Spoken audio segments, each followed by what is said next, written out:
when you're getting ready in the morning, when you're exercising, or when you just need a little boost. Download Mindset and listen to your favorite motivational speeches while getting ready for the day.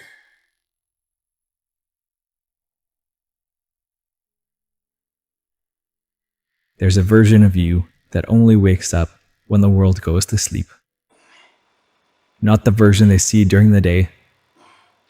Not the one who smiles politely, answers emails, gets things done, and follows the plan.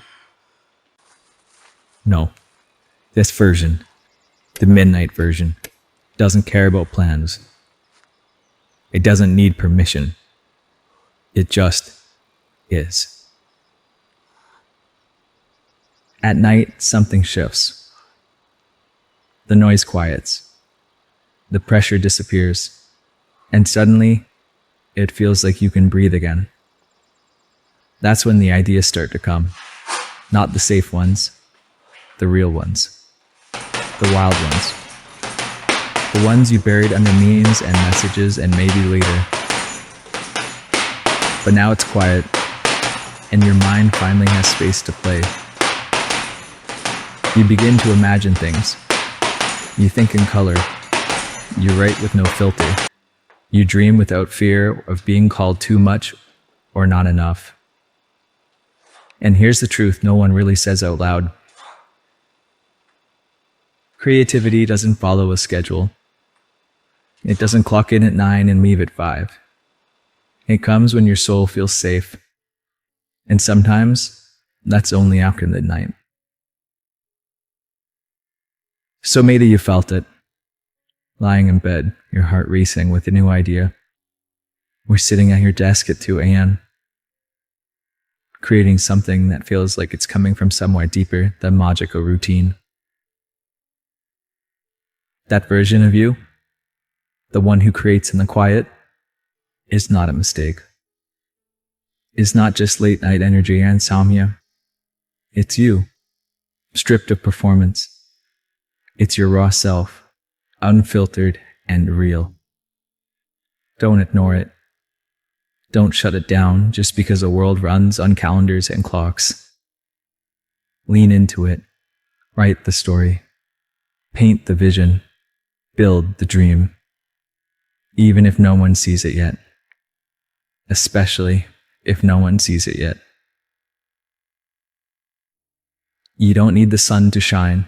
Sometimes your brightest ideas are born in the dark.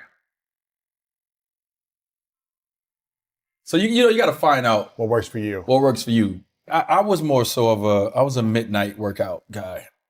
You see it's about 3 o'clock in the morning and there's not a car or a person in sight. People want to know where I find my strength at, where I get my strength. I get it from a lot of places, but right now, this morning, I'm getting it from, there's not a motherfucker that's up. There's not a car. There's not a person. Everybody's in their bed, sleep, dreading that it's a Monday, hate it's a Monday. And I'm loving it. I'm loving that. Where everybody's getting weaker, I'm getting stronger.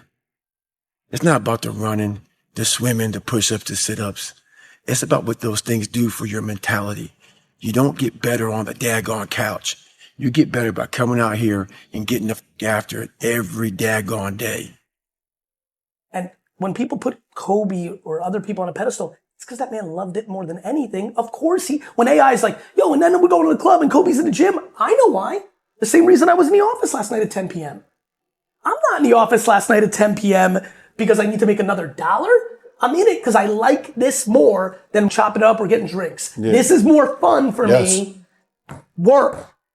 Some of you love sleep more than you love success. And I'm here to tell you today, if you're going to be successful, you've got to be willing to give up sleep. You got to be willing to work off for 3 hours of sleep, 2 hours. If you really want to be successful, some days you're going to have to stay up 3 days in a row. Because if you go to sleep, you might miss the opportunity to be successful. That's how bad you got to want it.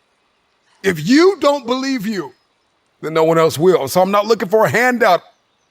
I will become the resource. I will believe in myself. All roads start with you and you alone. But what you're also saying is there's huge value in things that suck on the other side of something that sucks is something worth cherishing. I would say not just huge value, but the value. If you avoid those things that are hard, if you don't accept that challenge, if you don't step up and step into that cold water, and you sit on your couch and eat Doritos, I can tell you this is not a good move. Don't do that. Don't do that. Just get up, move towards that challenge, whatever that challenge is. Move towards that challenge and go attack it. And you may be successful and you may not be successful, but you will be better. And the next challenge, you're going to be more prepared for. I often ask undergraduates how many hours a day you waste or how many hours a week you waste. And the classic answer is something like 4 to 6 hours a day. You know, inefficient studying, watching things on YouTube that not only do you not want to watch, that you don't even care about, that's probably 4 hours right there. You know, you think, well, that's 25 hours a week, it's 100 hours a month, that's 2.5 full work weeks, it's half a year of work weeks per year. And if your time is worth $20 an hour, which is a radical underestimate, it's probably more like 50. If you're wasting 20 hours a week, you're wasting $50,000 a year. And you are doing that right now. And so if your life isn't everything it could be, you could ask yourself, well, what would happen if you just stopped wasting the opportunities that are in front of you? It's always the quiet work that you put in with your own two hands when no one else is watching. That's the 1 degree of separation from you and everyone else when it comes to productivity. It's the quiet work you put in when no one else is watching. Do not expect anybody else to hold you accountable like you hold you accountable, because nobody knows what you do in secret. Nobody can be with you 24/7. Hold yourself accountable and then love yourself enough.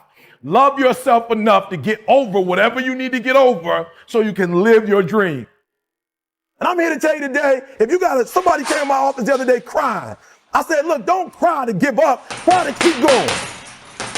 Don't cry to quit. You already in pain, you already hurt. Get a reward from it. Don't go to sleep until you succeed. Listen to me. You'll never be successful until I don't have to give you a dime to do what you do. All you have is all you need. Look yourself in the mirror and tell yourself, I got this. If I have to do it alone, I will. No sunrise without a sunset. So that version of you, the one who shows up when no one's watching, isn't a fluke. It's the truest part. The one that isn't performing or proven or trying to fit inside lines that were never drawn for you in the first place. It doesn't need applause. It doesn't ask for validation. It just creates because it has to.